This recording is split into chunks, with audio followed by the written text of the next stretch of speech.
Hello and welcome back to another video. Here I am at Daytona MK for a junior sprint race. These karts aren't new for me. They are the junior karts. I race in Sodies for the junior sprint league, but apparently I'm not allowed to do open sessions, even though I've done the assessment. But anyway, I realised very quickly with these karts that there is a lot of grip. A lot. So I don't need to brake very early, turn fully, and risk spinning out and locking up. They have way less power, and the grip is horrendous. It's so much for the wet. And I realised it's pretty easy to drive these, so I'm going to try and put in some quick lap times. This is qualifying / practice, 10 minutes, and then you have a 20-minute sprint race. So let's see how I do.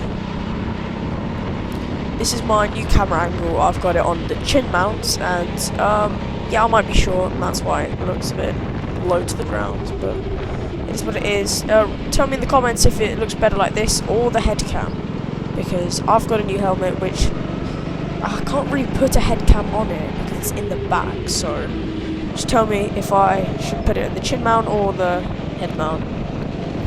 Right, if you see the kart in front of me, he also does junior sprint league, so he's probably in the same situation now, confused why there's so much grip.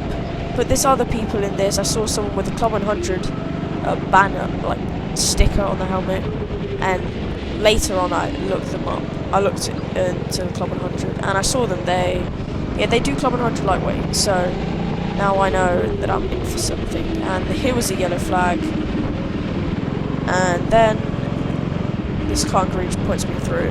And now let's set our qualifying times. So here we are now, later on in the session, and you can see some raindrops, which means it's going to get wet. If it's raining in karting, a single drop, it either means it's going to get wetter, or it's just not going to dry up. So I'm already thinking if it's going to dry up, or is it going to stay wet. We'll see what happens later on. It doesn't look like it's raining too hard. I don't see any more droplets coming down. Most of them are just falling off because of the speed. But you can see the car in front, which is taking a strange line through turn 2, which is double wet in a chicane, which is you go around the outside, which is the wet line, but he's doing it for every single corner, which isn't optimal considering the amount of grip in this car, and that is not that wet. Here I opt for the wet line because in my opinion it's just quicker compared with the dry line, because it's very tight and you're going to need a lot of grip. Through here you brake pretty much when the curb starts, that red curb on the right, and then you get as early on the power as you can, try not to spin out because it's pretty easy to do that there. Now down the back straight it's just, yeah, human DRS, don't really need to, there's no wind. I don't really use human DRS that much, especially when I've got a chin mount, because it goes into my stomach or my chest and it kind of hurts. But anyway, here we've caught up to him. I don't know if you saw earlier, he wasn't there, he was miles in the lead. He was past the yellow flag, so yeah. But look what happens into turn 2. This is turn 1, and yeah, I take a pretty nice line through there, but he goes so deep that he takes the wet line through there, then the wet line again, which is suboptimal because I've just gained around 3 seconds on him. It isn't good. So now down right there, I'm gonna try and get past him as quick as possible, which I probably will, considering his line. But I'm gonna see what he's doing and see what I'm doing. I'm still experimenting with the lines because it's starting to dry up, because you can see the droplets have gone now, which means it hasn't been raining. It was just like a bit, and then it's just gone. He opts for a very deep, but then cuts in kind of fine, which he does start pulling away. But yeah, I feel like I don't know. It starts drying up a lot, so I do change my lines. Through here, I'm doing a wet line, even though I could do a dry line. I'm still experimenting. I'm not used to the kart. Yes, I need to put my excuses in early. Here, yes, I go for the wet line here, because it's just down the front straight. You're going to need all that speed. Here he goes a bit wide, and I've got way more speed carrying, so I just go for a full send into the corner, and he has no chance to catch me because of his different line. So now let's skip a bit later to my fastest lap. So here we are. This is the final lap and the fastest lap of the qualifying session, my fastest lap at least. So here, clean through turn 1, trying to get as close to that curb, but don't go up the side because it will unbalance the cart. Getting as close to that barrier, you have to go over the whole curb, using all the track, and you might see a dropper on the top left of the screen. Yeah, it starts raining from now and then, just a few drops, but not much. It won't really affect the track. Here I'm opting for the wet line, and then a bit of human DRS down this straight. You'll see what happens later in the lap. Something happens with the camera, but yeah, you'll see. Through here, getting on the power as early as possible, go over all that curb. It is bouncy. Look here, the camera hits the wheel. Luckily I correct it instantly. But now the camera's looking a bit further down, and in my opinion, I don't know if it looks better like this, seeing the whole wheel and a bit of the tyre, or looking a bit in the air and seeing a bit more, I guess.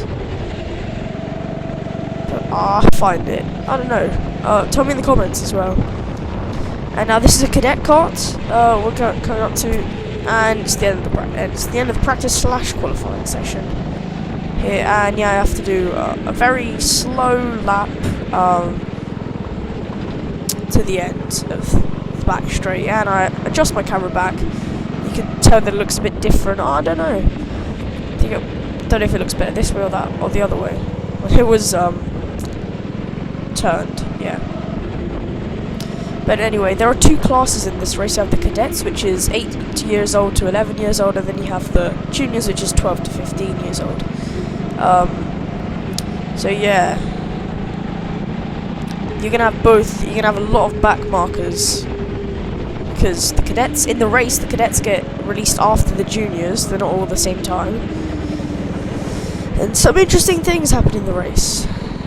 But now we're gonna have to line up here. You can see the red flag. They put us in our not kind of grid positions, but we kind of line up here with some space down the middle, and then we wait and wait.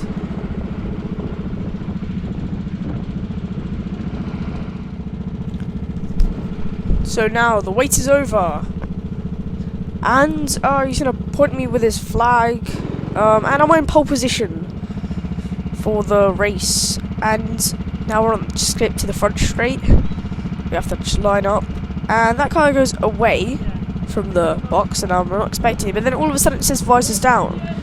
So apparently he clicks it and then went. Automation system, I don't know. The only annoying thing about this straight is that you have to hold the brakes, and then when it's 5 lights, I let go, and then when it's lights out, I get on the acceleration. Because you have to hold the brakes. It's a bit downhill. So now going on the start, I'm going a bit defensive, but then realising nobody's going to send it into turn 2 because that's a death wish. So I just don't defend that much. This is when I should have defended turn 4, because guess who comes out of nowhere? Club 100. Right. He shoves me a bit wide, right? Maybe he didn't see me. But then look here. He decides to think I'm not even there, and I go lawnmower mode over the grass, and apparently he didn't get a penalty or anything. Okay. Maybe he didn't see me. It was a one-off. Maybe. He literally turned me to a lawnmower for around 2 seconds. Like, the grass didn't need cutting, so it doesn't really matter, but it was interesting after shoving me wide. But let's see if it was a one-off or was it not. Going down here, I do the mistake of touching the curb, which is wet, which flings me, giving me zero grip, and I get bumped. Zero grip. I get bumped from behind. He just bumps me and decides to go up the inside. Okay. Next one, I realised it's not a one-off. He goes very deep. I take the wet line. I've got way more speed. I'm kind of thinking about going for a move, but I can't. There's barely any grip here, so I can't just shove into the back of him because you decided to brake. The only thing I could have done to stop that is braking because there's no grip there. I couldn't do anything else. But then, Calm always has it. He spins out in turn 4. It's lovely. Okay, so now from here, what will happen here? I'm still trying out different lines here, but other than that, the race was a bit neutral for a bit until we saw some back markers. So let's skip to where we see the back markers, I guess. Alright, now skipping to when we find our first back marker around 3 minutes later, when we find this guy who we get past in a very swift motion. It's a cadet, so we just go past him. You can see by the red steering wheel, but nothing much happens there. But can't say nothing happens about the others. But so now a bit later on, we find our second back marker. This guy, he didn't do anything wrong. Okay, it's just this is the point where I remember where I had my first incident. Let's see what happens here. So I'm gonna opt for the wet line, but then cut right back because he goes a bit deep. I saw this is kind of a trend with the cadets. I have way more power. It's the junior kart, so I go right past him. Look if he's there. Cut back to the left, then lock up again, and somehow survive. I locked up twice in one corner. I don't know how I saved it, but let's see a replay of that. So I'm coming down here, got my braking point, lock up again, and then save it by counter steering twice. So I don't understand how I've saved it, but I just did. It's not a good thing being in moments like that because it does give you a bit of a shock. It's what I like to call a brown pants moment, and you can understand where I'm getting. Okay, now we're a bit later on as well. We've met our third back mark. This guy, it's a cadet. I'm just lapping people. But look, he decides to think he can fight. So I don't know, he obviously didn't see me, but I'm just saying that. Yeah, but my kart's power, I go right past him, and then I lock up again. This time go straight, then get a massive snap at the end. So I've locked up again on the lap straight after that, which it isn't ideal. So I think I need to go a bit easier on the brakes, because if I spin out now, it's not going to be good. But now a bit later on, we find our next back marker. But this guy, give him a medal, someone. He lets me through. I am surprised because most of the cadets, like, they either fight you, thinking they can level up, or they just generally get overtaken and stare at you in the face like, what are you doing? But this guy, he just decides to let me through. Like, someone give him a medal, please. He just made my day. So helpful. We need more back markers like this. People that actually care about the race you're having and let you through. So yeah, that's our first good interaction with one of the back markers. But some weird things happen, later. Okay, now even later on, we are seeing another back marker, but this is a bigger kart, so it's a junior, not a cadet, which is already surprising because it means this guy's probably very slow, or he's probably been spun out. So it is strange. Or he's made a lot of mistakes, which means he's slow. But this is what happens. I use my Moses card because I don't want to fight him. I use my Moses card, which makes him go wide, but he tries to counter it, and there's a cadet stopped on the track. I am so confused right now. I don't even know what happened. So I use my Moses card. He tries to fight against it. Don't ever try to fight against Moses. And then there's a cadet stopped on the track. I'm so confused. But anyway, it is what it is. I got past them, and that's what matters. You're only allowed to use one Moses card, but somehow I used two. I used one on the guy at the beginning to spin him out, and then I used another one to move that guy out of the way. Interesting. Now finally, let's look here. It's the final lap, and it's also the fastest lap. So let's see. The try has dried up way more than in qualifying. It was two seconds quicker than in qualifying. So I go a bit wider there, but I went flat out, unlike qualifying. Here I get really close to that curb, and again through there, staying on the power as long as I can, and here I brake hard, turn in, get right on the apex, and slide right through that corner. It always helps. And here, taking the wet line, still not enough grip on the inside. It is too tight for that. And I stay around the outside, taking a great speed through the straight. This time I don't lock up and managed to take the corner nicely.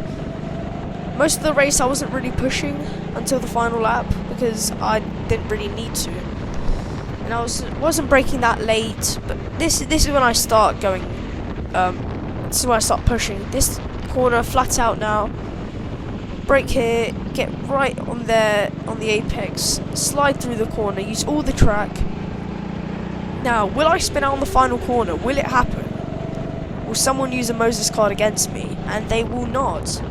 And I'll take the win happily. That was nice. Now I'm gonna skip the part where I have to drive a whole lap slowly, and now we're all the way back in the pits. And it's the end of the race. Thanks for watching. If you enjoyed it, remember to like and subscribe for more karting content. Also on your screen now, this is the podium photo, P1, top step, and see you next time. Bye.